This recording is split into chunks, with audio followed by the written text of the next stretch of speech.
You think you're in control of your life, but you're not even in control of yourself. Every morning you wake up and tell yourself, today will be different. But by noon, you're back in the same loop. Same distractions, same excuses, same version of you that you promised you'd leave behind. Here's what nobody tells you. The reason you can't change your life is because you haven't changed the person living it. Miyamoto Musashi understood something most people will never face. The enemy isn't out there. It's the voice in your head that negotiates with your potential every single day. It's the part of you that chooses comfort over becoming. That voice is killing you slowly, and you've been calling it reason. You say you don't have time, but you have time to scroll. You say you're tired, but you're not tired from work. You're exhausted from pretending that where you are is where you're supposed to be, that this version of you is the final version. It's not exhaustion.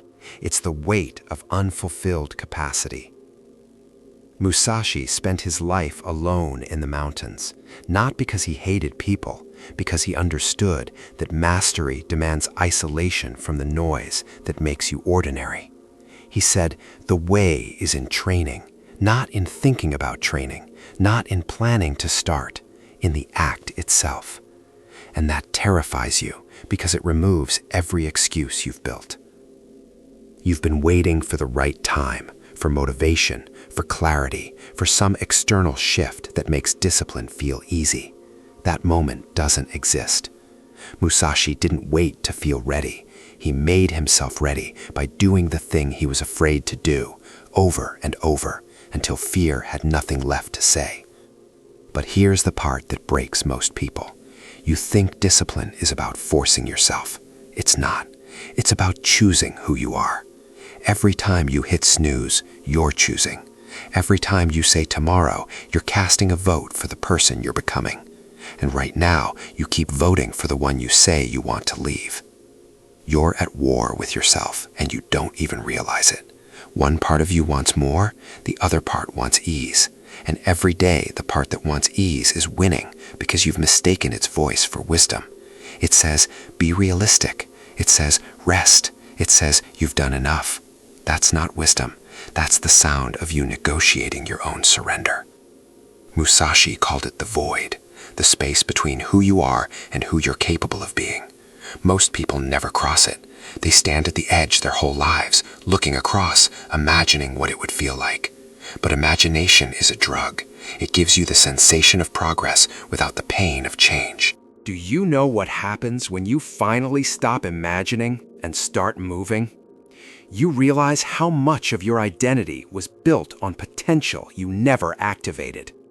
The person you've been isn't the person you are. It's just the pattern you've repeated long enough to believe it's permanent. Here's what Musashi knew that you're avoiding. There is no balance, not at first. Mastery is obsession dressed in patience. It's refusing every distraction until the only thing left is the work. You want to keep your comfort and add discipline on top. That's not how it works. Comfort has to die first. You say you want freedom, but you won't let go of the cage, the routines, the people who keep you small, the environments that reinforce your limits. You're waiting for life to change around you. Musashi would tell you to change yourself and watch how fast the world rearranges to match. But that requires something you've been running from: solitude. Not loneliness, solitude. The kind where you sit with the person you've become and actually see them. No phone, no distraction, just you and the gap between what you say you value and how you actually spend your time. That gap is where your real life is hiding. Most people can't handle 10 minutes of that, because in the silence, every lie you've told yourself gets loud. Every compromise, every half effort, every version of greatness you let slip because it required more than you were willing to give in that moment. Musashi said, know your enemy. Your enemy is the part of you that feels safe right now, the part that thinks this is fine, that there's time, that you'll get serious later.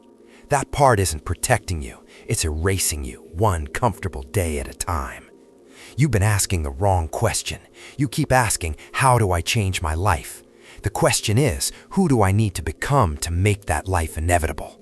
And the answer is, someone you're not yet. Someone who doesn't negotiate. Someone who doesn't need permission or validation or perfect conditions.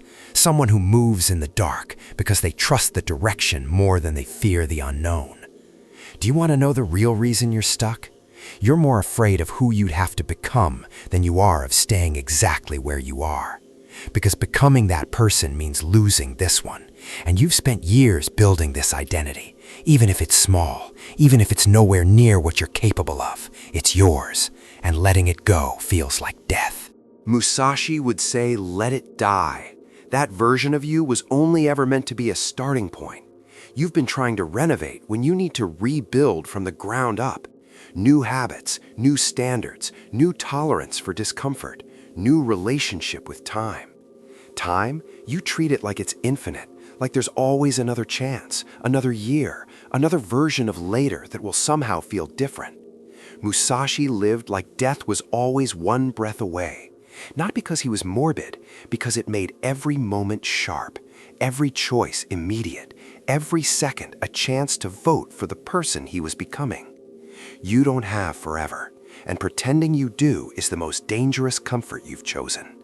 Months will pass, then years, and you'll still be the same person wondering why your life looks the same. Because you've been spending your time like someone who believes they have more of it than they do. What if you lived the next 6 months like they were the last 6 months you had to become who you're supposed to be? No backup plan, no room for hesitation, just complete focus on closing the gap between who you are and who you know you could be if you stopped protecting yourself from the work. That's where mastery lives. Not in talent, not in advantage, in the willingness to be consumed by the process until there's no separation between you and the thing you're building. Musashi didn't become a master swordsman because he had a gift. He became one because he refused to be anything else. You're waiting for permission. From who? For what? No one is coming to tell you it's time. No moment will feel perfect. No path will be clear. You move anyway. You start anyway. You become anyway. Or you stay the same and spend the rest of your life wondering what would have happened if you had just